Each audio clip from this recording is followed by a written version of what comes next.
Good morning, everybody.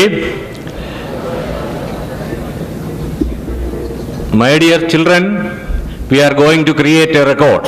Are you ready? Dear respected witnesses, stewards, teachers, and my dear students, today we are attempting to break a Guinness World Record under the heading Largest Practical Science Lesson. I repeat, Largest Practical Science Lesson.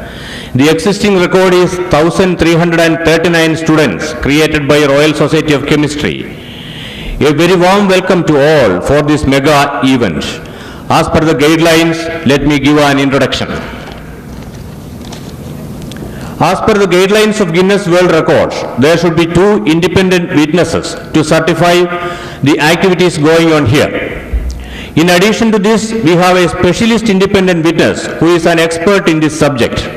We are fortunate to have here Sri Dharmendra Kumar IPS, Special Commissioner and Director General of Police, Delhi, and Dr. Arup Kumar Misra, Director, Assam State Science, Technology and Environment Council as independent witnesses, and Dr. Professor Syed Akhil Ahmad, former Vice Chancellor, Enokpaya University and Professor of Chemistry, Mysore University, as a specialist independent witness. There are 40 eminent personalities acting as stewards. Each steward will be in charge of 50 students. They will be directly submitting the report to the independent witnesses.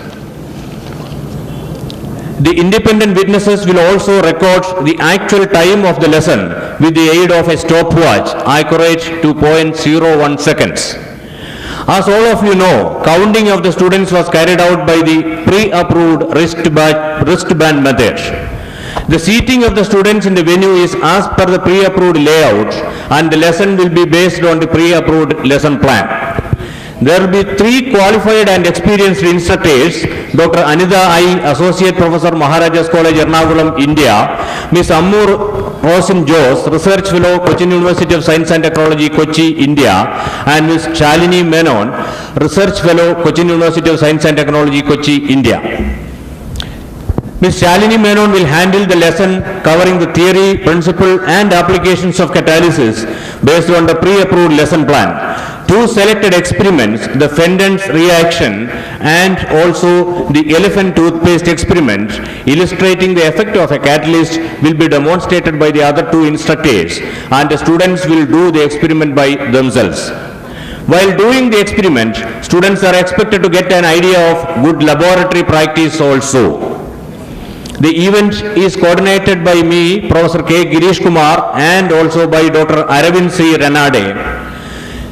The record attempt is by the organization Vigyan Bharati India, and the responsible person is Sri A. Jayakumar, Secretary General of Vigyan Bharati. Title of the record is Largest Practical Science Lesson, and the reference number is 15091-0093558 LPSL. With this brief introduction, I invite the instructor to start the lesson. All the best, students. We are starting it. The instructor will come and do her duty. Thank you.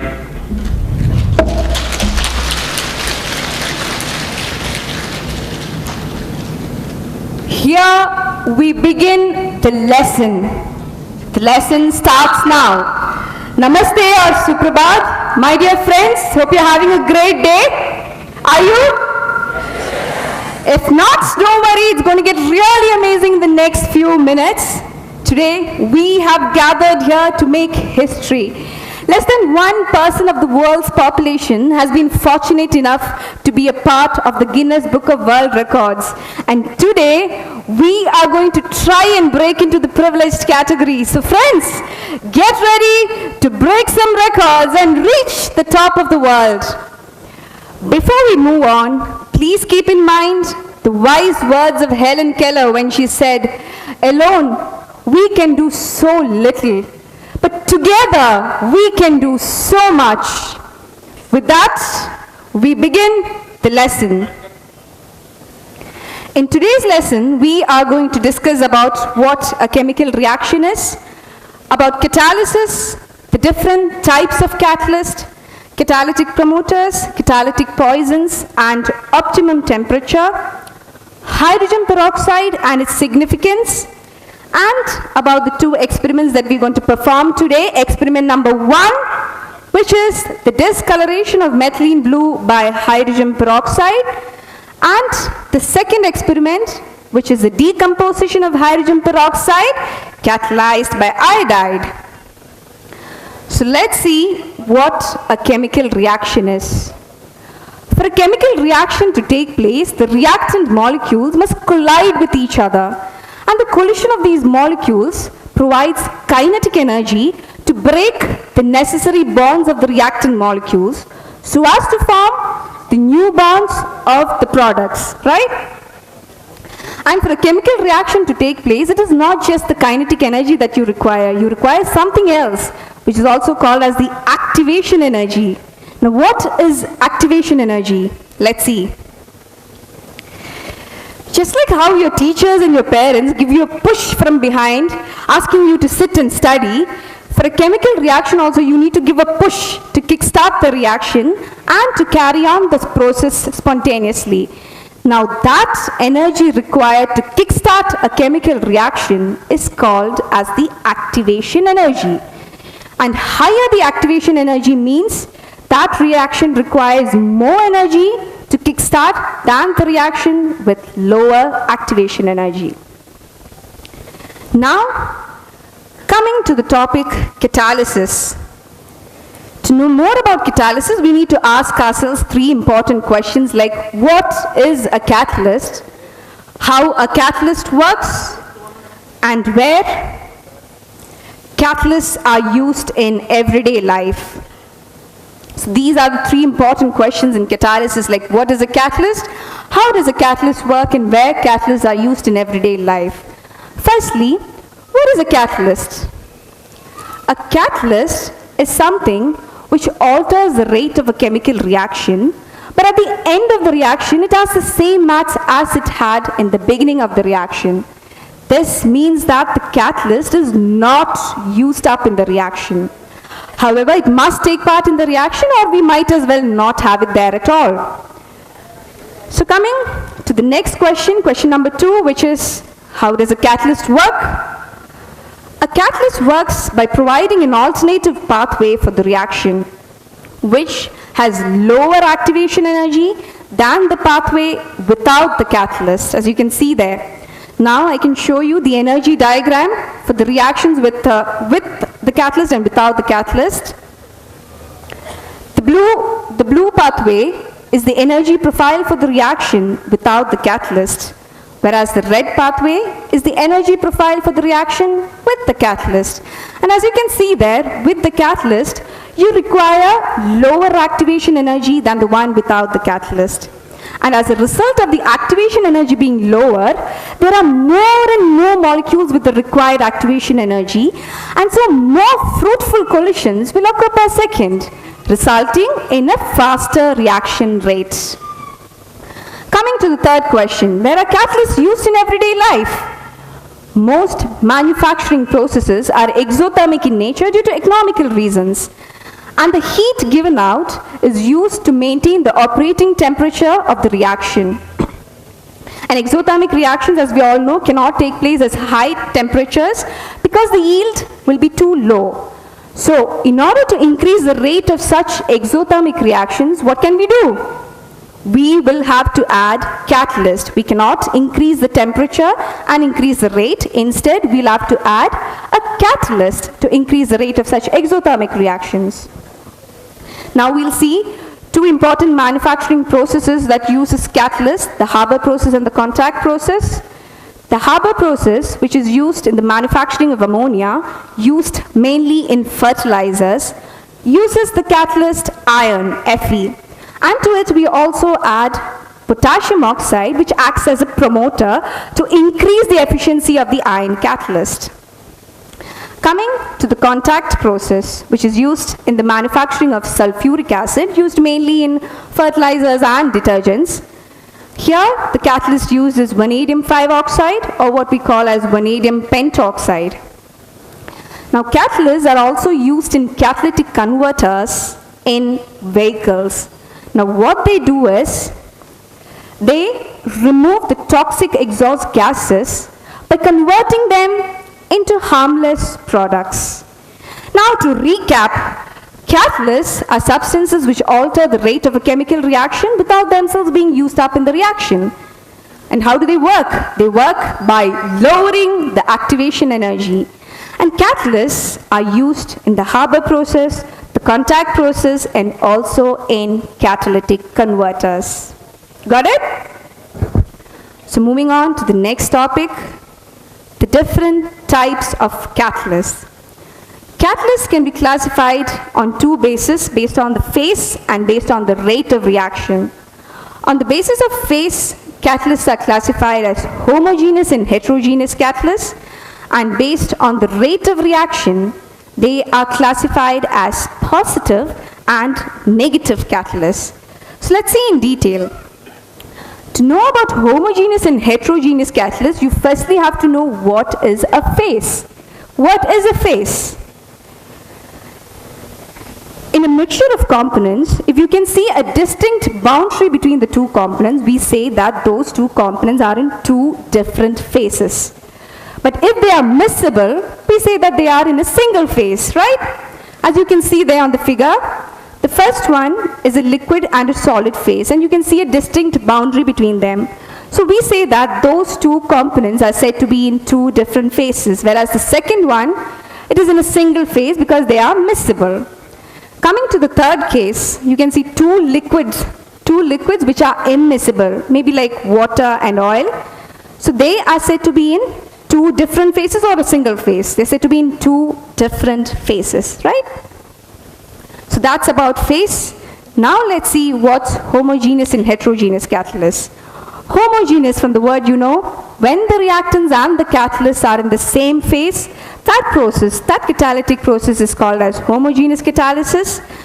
But when the reactants and the catalysts are in two different phases, we call it as heterogeneous catalysis. Now heterogeneous catalysis is also called as contact or surface catalysis. Now moving on to some of the examples of homogeneous and heterogeneous catalysis. The classic example for homogeneous catalysis is the decomposition of hydrogen peroxide by iodide, and that's the reaction we are going to perform today, right? Here, both hydrogen peroxide and potassium iodide, the catalysts, are in the aqueous phase, and so that catalysis is called as homogeneous catalysis. Now here are some examples for heterogeneous catalysis. As you can see there, the synthesis of ammonia using nitrogen and hydrogen with iron as catalyst. That's a combination of solid and gas. Whereas we have hydrogenation of fatty acids with nickel as catalyst. Here it is a solid liquid combination. This reaction is also used for the production of margarine. Then we have the hydroformylation of propene with rhodium catalyst. Here it's two immiscible liquid phases. The catalyst in the aqueous phase, whereas the reactants and the products are in the non-aqueous phase. So that is again an example for heterogeneous catalysis. Now moving on to the next classification, which is based on the rate of the reaction. Based on the rate, they are classified into positive and negative catalysts. What do you mean by positive? That they increase the rate of the reaction. Whereas negative catalysts, what do? They decrease the rate of the reaction. So let's see how that works. A positive catalyst, it decreases the activation energy by accepting a smaller pathway so that the rate is increased. As you can see there in the diagram, it accepts a smaller pathway, thereby decreasing the activation energy. And if the activation energy is lowered, what happens? The rate is increased. And that's how a positive catalyst works. Now the best example for a positive catalyst is the biological catalyst, which is enzyme. Most of the chemical reactions that take place in human body and also in other living organisms are very high energy reactions that occur extremely slowly. So to increase the rate of such reactions, we can't add catalysts, but the enzymes work there. An example for that is in the absence of a catalyst, it takes several weeks for for starch to hydrolyze to glucose. And a trace amount of the enzyme thiolin found in human saliva is the one which accelerates the reaction so that starch can be digested. So this itself is the best example to show the effect and the importance of a catalyst. Now here are some other examples of positive catalyst, like the decomposition of potassium chlorate using manganese dioxide as the catalyst. Then we have the oxidation of sulfur dioxide using vanadium pentoxide as the catalyst. And also in the Deacon's process, the initial step is a generation of chlorine, and for that step you require a catalyst, that is copper chloride. Now what are negative catalysts? Negative catalysts are also called as inhibitors. Do you know why? Because they decrease the rate of reaction. Now how do they work? They work by taking a longer pathway and increasing the activation energy, thereby decreasing the rate of the reaction. As you can see, that it takes a longer pathway, and therefore the activation energy is also increased. Here's an example for a negative catalyst. Phosphoric acid can act as a negative catalyst for the decomposition of hydrogen peroxide. And we all know that we're going to perform today's experiment. One of the experiments is the decomposition of hydrogen peroxide, and this experiment can also be catalyzed using a positive catalyst. See the difference? A same reaction being catalyzed using a positive and a negative catalyst. Here phosphoric acid acts as a negative catalyst, whereas in our reaction, it is going to act as a positive catalyst. Which one? Potassium iodide is going to act as a positive catalyst. Now, hearing the word negative, don't get this feeling that these catalysts have a total negative effect. There are certain reactions which must take place at a slower rate. And for such reactions, we can't add positive catalysts. So what do? We have to add negative catalysts. Here's the example. To decrease the ignition of petrol vapors, you add tetraethyl lead to petrol. So here, tetraethyl lead acts as a negative catalyst. And if we don't add this, what will happen? The petrol vapors will ignite even early than expected, resulting in the wastage of fuel. So in order to improve the fuel efficiency and the performance of the vehicle, we have to add tetraethyl lead. This is called as leaded petrol. Now you can see three terms on the screen: catalytic promoters, catalytic poisons, and optimum temperature. Let's see the relevance and importance of these three terms in the topic catalysis. Catalytic promoters, they are substances which themselves are not catalysts, but when mixed in small quantities with catalyst, they increase the efficiency of the catalyst. Understood? They are not catalysts, but only when present with the catalyst, they can increase the efficiency of the catalyst. Therefore, they are also called as activators. They are called as promoters or activators. As we saw in the Haber process, we add potassium oxide to it, and potassium oxide increases the efficiency of the ion catalyst. Therefore, potassium oxide is called as a promoter or an activator. Coming to catalytic poisons, they are substances which act the opposite way. They destroy the activity of the catalyst by their presence. Again, we can take the example of Haber process. If you add CO or H2S to it, it destroys the activity of ion catalyst. Now again, like I said for negative catalyst, by hearing the term poison, you should not get this feeling that they are not useful in catalysis. They are extremely useful in catalysis. Why? Let's see how. In the reduction of acetylene to ethene with palladium catalyst, what we do is we poison palladium catalyst with lead 2 acetate. Now, lead 2 acetate, what it does is, at a stage, it deactivates the catalyst. And if we don't deactivate the catalyst, what happens is, the reaction further reduces. That is, ethene further reduces to ethane. And that's not what we want. We want the reaction to stop at ethene. So in order to stop the reaction at ethene, what we do is we poison the catalyst. And here the example is lead 2 acetate. Now coming to optimum temperature. The change of temperature alters the rate of catalytic reaction as it does for the same reaction in the absence of a catalyst. For example, if we increase the temperature, the catalytic power of a catalyst also increases. But after a particular temperature, the power begins to decrease. And that particular temperature from where the power begins to decrease is called as the optimum temperature. And for every catalyst, there is an optimum temperature. Now, coming to the experiments that we're going to perform today, experiment number 1, which is catalytic discoloration of methylene blue by hydrogen peroxide, and the second experiment, the catalytic decomposition of hydrogen peroxide. In the first experiment, hydrogen peroxide being a strong oxidizer, it's going to oxidize methylene blue. But that reaction is a very slow process. So in order to increase the rate of that reaction, we're going to add a catalyst to it. And the catalyst that is being added is iron. So in the presence of iron catalyst, the reaction takes place at a faster rate. In the second experiment, that is the catalytic decomposition of hydrogen peroxide, it's basically the decomposition of hydrogen peroxide, which again is a very slow process. So we have to increase the rate. In order to increase the rate, we'll add a catalyst, and the catalyst added is potassium iodide. The iodide ion from potassium iodide acts as the catalyst here. And in this reaction, we also add some detergent solution and some color just to make the reaction more visible. Okay? Now in these two experiments, you can see something in common. What is that? Yes, hydrogen peroxide or H2O2. So let's get to know more about hydrogen peroxide. It ranks up there as one of the best household remedies. And it is one of the few miracle substances still available to the general public. It is highly safe, readily available, and dirt cheap. And best of all, it works.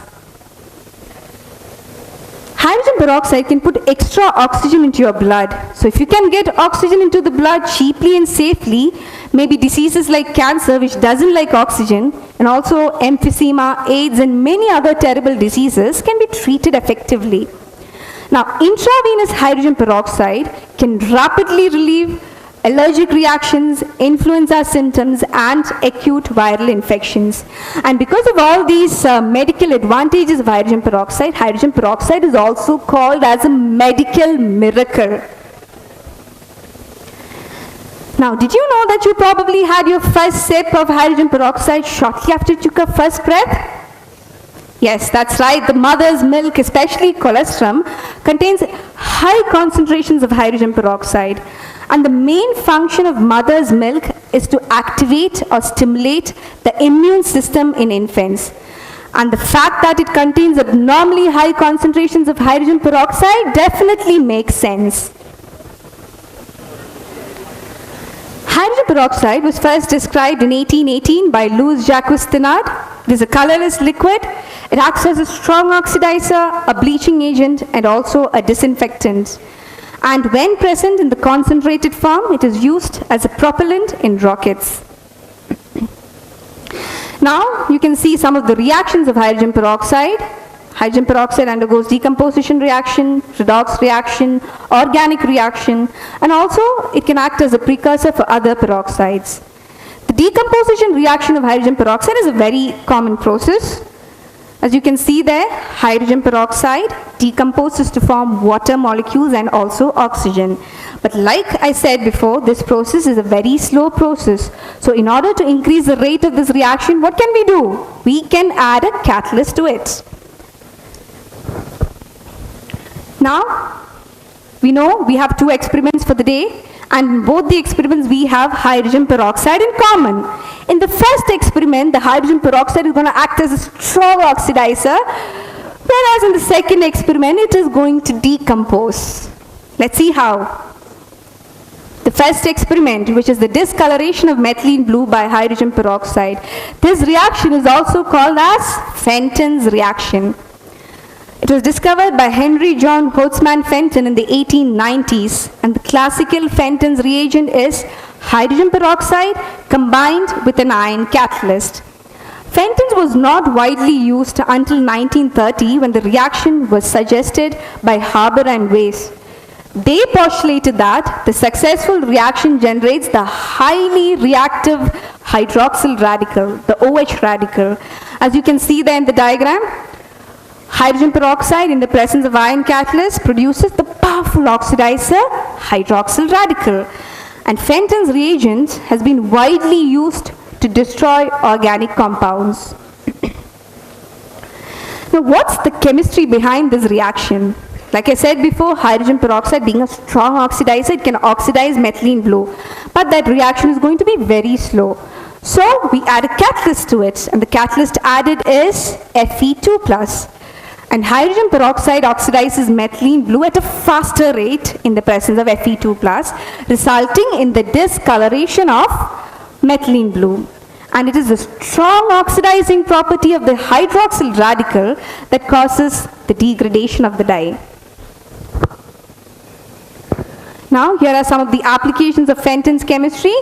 It's widely used to treat a variety of complex industrial wastes. It's used in the soil and the groundwater remediation, heavy metal contaminated wastewater, to destroy organic resins in radioactive contaminated sludge, in the COD and BOD reduction, and also for odor control. Now coming to the second experiment, which is the catalytic decomposition of hydrogen peroxide. This experiment is also called as the elephant toothpaste experiment. Do you know why? Because in this experiment, you are going to observe a tower of foam emerging from a measuring jar that resembles a huge stream of paste. So that's the reason why this experiment is also called as the elephant toothpaste experiment. Now, what is this experiment actually? What is the chemistry behind it? This is also a decomposition of hydrogen peroxide. Like I said before, it is a very slow process. So we add a catalyst to it, and the catalyst added is potassium iodide. It's the iodide ion from potassium iodide that acts as the catalyst here. It speeds up the reaction without itself being consumed in the reaction. Now here's the mechanism. The iodide ion changes the mechanism by which the reaction occurs as follows. Hydrogen peroxide plus I minus gives OI minus plus water, and it further reacts with hydrogen peroxide giving I minus plus water plus the oxygen. And it's the evolution of oxygen that causes the bubbles to come up. Also remember, this reaction is exothermic, so the foam produced is going to be slightly hot. Now what's actually happening here? As a small amount of hydrogen peroxide generates a large volume of oxygen, the oxygen quickly pushes out of the container. And like I said before, we are going to add detergent solution to it, and because of the detergent solution, the soapy water traps the oxygen, creating the bubbles, and turns into the foam. Now I think we're done with the theory, so shall we move on to the performance of the experiments? Friends, now I think it is time for you all to perform the experiments. But before that, wait, we still have time. All of you, get ready, get connected, work together and be prepared to experience the magic of chemistry. And now what I want you to do is watch the demo for experiment number 1. You are not going to perform now, you're only going to watch the demo for experiment number 1. It's only after they perform, you will perform, and I'll tell you when to perform. So now you're going to watch them. We have the instructors here, and they're going to perform the first experiment for you. Have a clear look. Experiment number 1, the discoloration of methylene blue by hydrogen peroxide. The chemicals required are methylene blue solution, hydrogen peroxide, H2O2 present in the small bottle. You again have H2O2 in the bigger bottle for the second experiment. Then we have ferrous sulfate salts. And we also have a beaker to perform the experiment. Now what you have to remember is the first set of chemicals will have a green label on it. The first set of chemicals will have a green label on it. So shall we see how these chemicals were prepared? We have taken 10 ml of 30% hydrogen peroxide, that is H2O2, and methylene blue solution was prepared by adding 1 drop of methylene blue reagent in about 20 ml of water, and we have taken 50 milligram of ferrous sulfate salt. So, ready to see the experiment? So, shall we move on to the procedure? What do you think will be the first procedure? The washing of the apparatus, which is a good laboratory practice. Washing of the apparatus is very important before you do the experiment and after you perform the experiment, because this is a good laboratory practice. So the instructors are going to wash the beaker with the water in the wash bottle.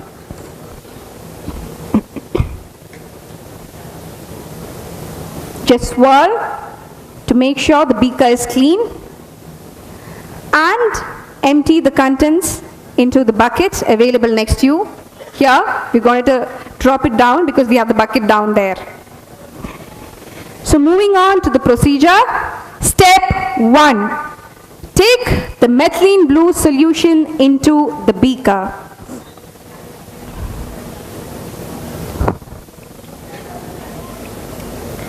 You can see there, now the methylene blue solution is in the beaker.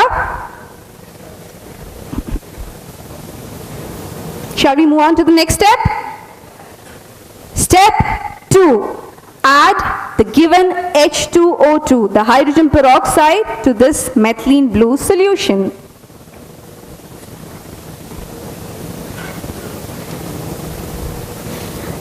You can see the instructors have added hydrogen peroxide to the methylene blue solution. Is there a reaction there?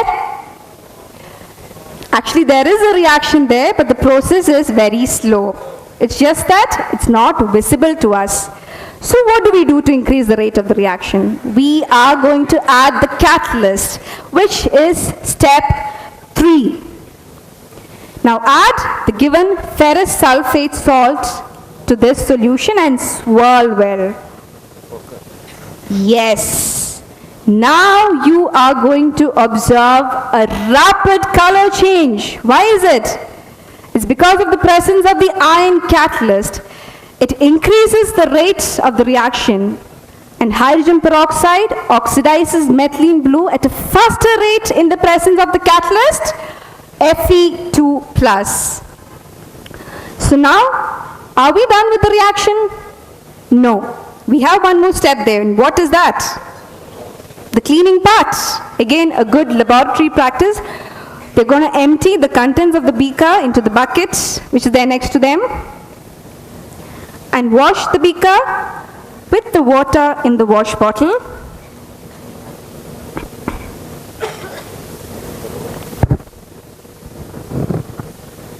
So now the beaker is clean and we are done with the demo of the first experiment.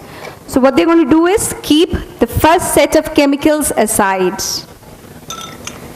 Now don't you want to perform? Now it's your turn. Friends, are you all ready? Ready to perform the first experiment? So shall we start? Okay, students, get ready with your first set of chemicals, which contains a green label. Please pay attention. Your first set of chemicals contains a green label. I'm going to say the chemicals. You have methylene blue solution. Can I see the methylene blue solution? Yes. Then you have hydrogen peroxide with the green label, H2O2 with the green label. Then we have ferrous sulfate salts. Can I see somebody? Okay, we have the ferrous sulfate salt, and what else do we need? We need the beaker to perform the experiment. So, there's the beaker. Yes, I can see that. Now I hope all of you are ready with your first set of apparatus and chemicals.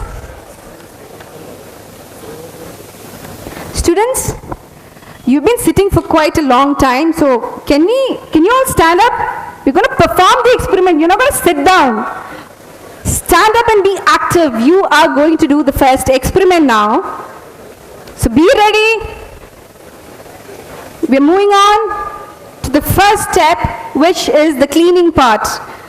I request all of you to clean the beaker with the water in the wash bottle available on your table. Wash the beaker, swirl it around and make sure it's clean with the water in the wash bottle. Now, one of you from each group can empty the contents of the beaker to the bucket which is there next to you. Just one. One from each group may empty the contents of the beaker to the bucket which is there next to your table. Are you all done? Ready? Okay, shall we move on to the procedure? All right, moving on to step 1. Take the methylene blue solution into the beaker. All students take the methylene blue solution into the beaker.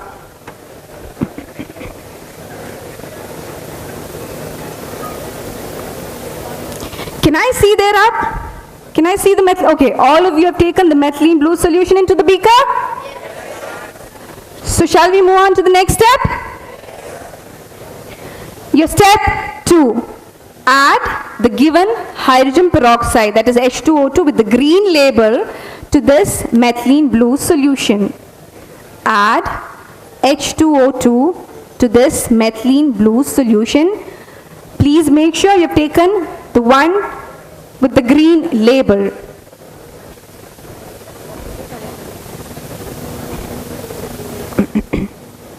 I can see hands up there.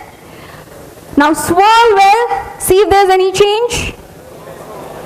But is there a reaction taking place there? Yes, there is a reaction taking place there, but you are not seeing a visible change. So what can we do now to see a visible change? And what's the catalyst? Yes. So moving on to step 3. Add the given ferrous sulfate salt to this solution and swirl well. Students, add the given ferrous sulfate salt and swirl well. Yes, I want to see the color change. Can we see the color change?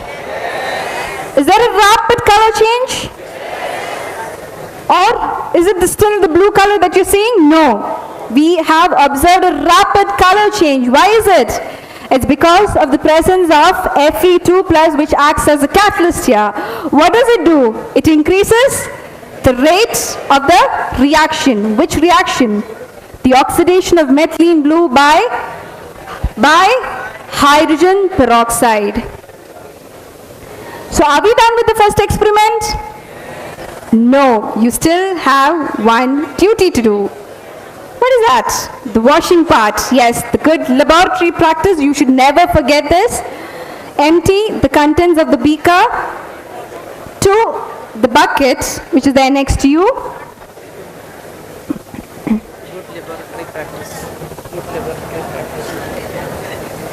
I hope all of you know that this is a good laboratory practice which all of you must follow when you enter the lab.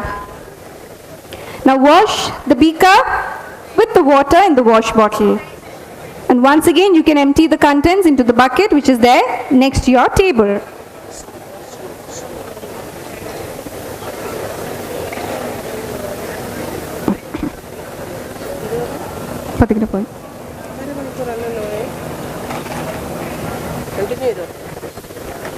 So are you all done with the washing parts? So now what can we do?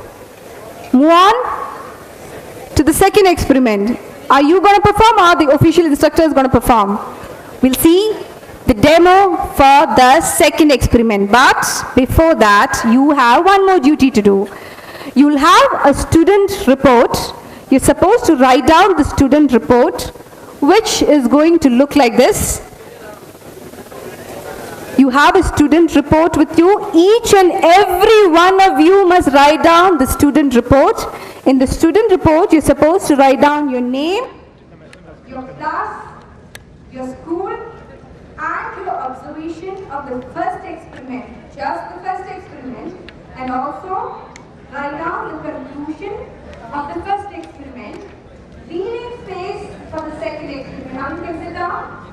Now you can sit down and write the student report. Remember, you must leave space in the conclusion part to write the conclusion about the second experiment.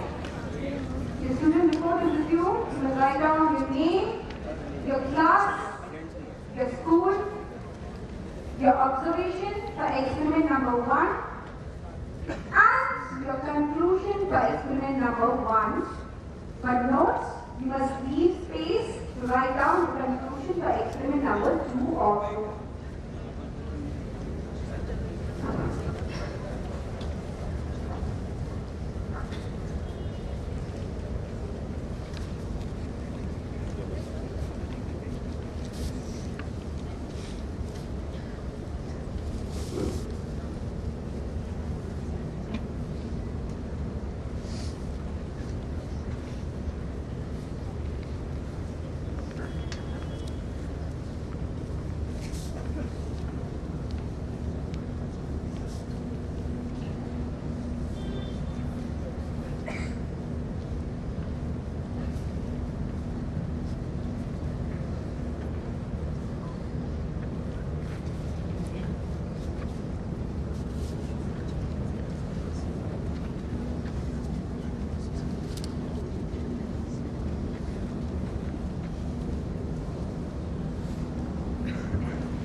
class, your school, legibly.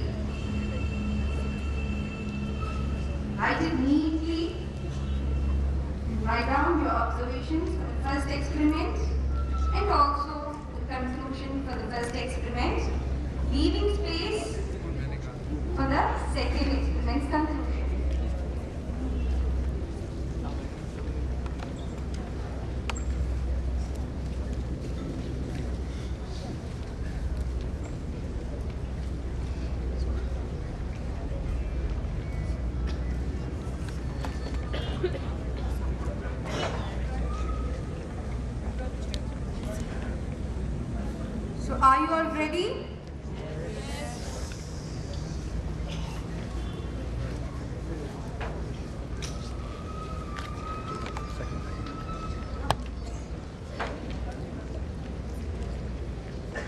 again I repeat, make sure your name, your class, school is all very clear.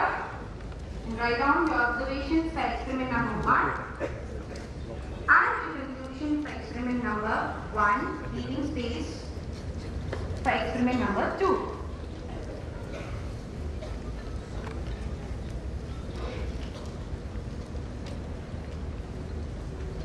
So, you ready? Shall we move on? Sure? Guys, can I get a no from somewhere? No? All ready? So we're moving on. So now I want all of you to keep your students' report aside. Keep it safely. Make sure nothing falls on that. And watch the demo for experiment number 2. Here are the instructors to show you the demo for experiment number 2. Once again I repeat, don't perform the experiment now, you're only going to watch the instructors perform the demo. Now experiment number 2, the decomposition of hydrogen peroxide catalyzed by iodide. Here you require hydrogen peroxide, which is in the bigger bottle. You can see H2O2 in the big bottle, which has a white label on it. Then there is detergent solution,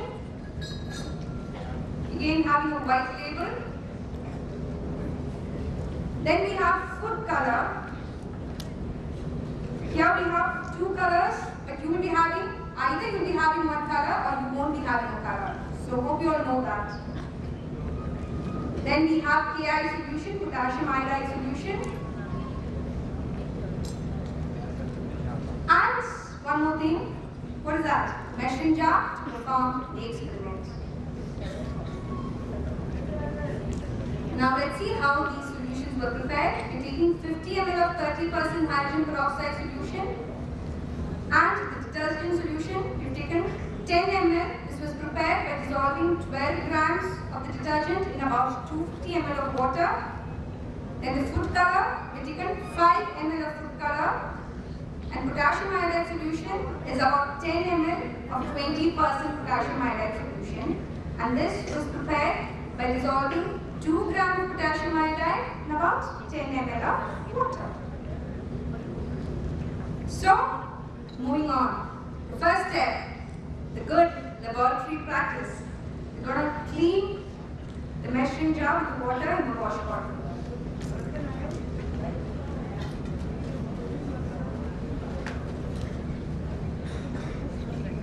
Swirl and empty the contents of the measuring jar into the bucket and it will next step.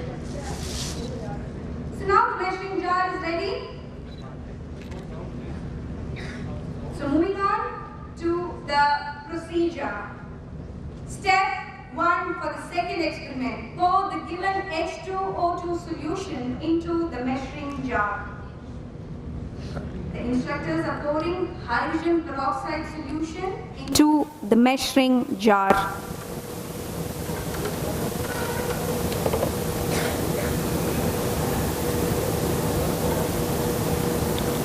Yes, now we have the hydrogen peroxide solution in the measuring jar. So we'll move on to the second step. Add the detergent solution to it and swirl it around.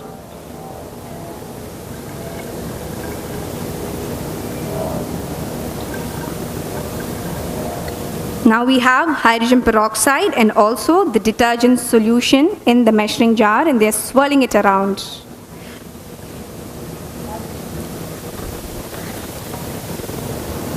Yes. And now they're going to add food color to it. In one of them, they're not going to add food color, whereas in the other 2 measuring jars, they've added food color. Yes. Now you can see the color. Friends, observe carefully. What can we do now? The 4th step, which is the addition of? Yes, now there's no immediate reaction and so you're going to add the catalyst, potassium iodide to it. Step 4 addition of potassium iodide solution to this. And there it goes. You can see an immediate reaction. You can see the foam coming out just like the emerging signs of India. Friends, you can see the tricolor, the Tiranga of our national flag. The Indian national flag is a representation of the rich Vedic heritage of India, and there you see the Tiranga, or the tricolor of our national flag. So, what's next? No. I told you this experiment is exothermic, so it's going to be slightly hot. And for y'all to watch this, we're going to keep it here and we'll wash it later.